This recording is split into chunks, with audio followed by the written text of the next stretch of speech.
नमस्कार दोस्तों, आप सभी का स्वागत है। आज की ये मोटिवेशनल स्टोरी ईमान का ज्ञान बताएगी।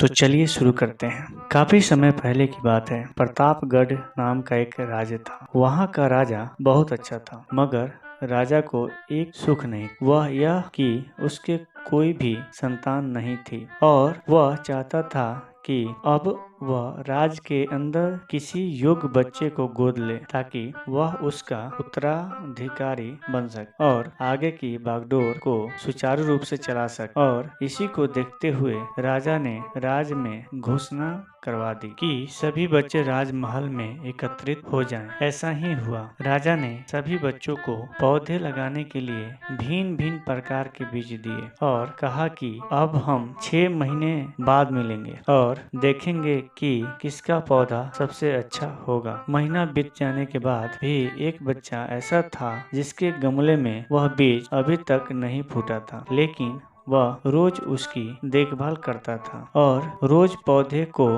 पानी देता था। देखते ही देखते 3 महीने बीत गए। बच्चा परेशान हो गया। तभी उसकी माँ ने कहा कि बेटा धैर्य रखो, कुछ बीजों को फलने में ज्यादा वक्त लगता है। और वह पौधे को सींचता रहा। 6 महीने हो गए। राजा के पास जाने का समय आ चुका था, लेकिन वह डरा हुआ था कि सभी बच्चों के गमलों में तो पौधे होंगे और उनका गमला खाली होगा। लेकिन वह ईमानदार बच्चा था और सारे बच्चे राजमहल में आज कुछ बच्चे जोश से भरे हुए क्योंकि उनके अंदर राज का उत्तराधिकारी बनने की प्रबल लालसा थी। अब राजा ने आदेश दिया, सभी बच्चे अपने अपने गमले दिखाने लगे, मगर एक बच्चा सहमा हुआ क्योंकि उसका गमला खाली था। तभी राजा की नजर उस गमले पर गई। उसने पूछा, तुम्हारा गमला तो खाली है। तो उसने कहा, लेकिन मैंने इस गमले की 6 महीने तक देखभाल की है। राजा उसकी ईमानदारी से खुश था कि उसका गमला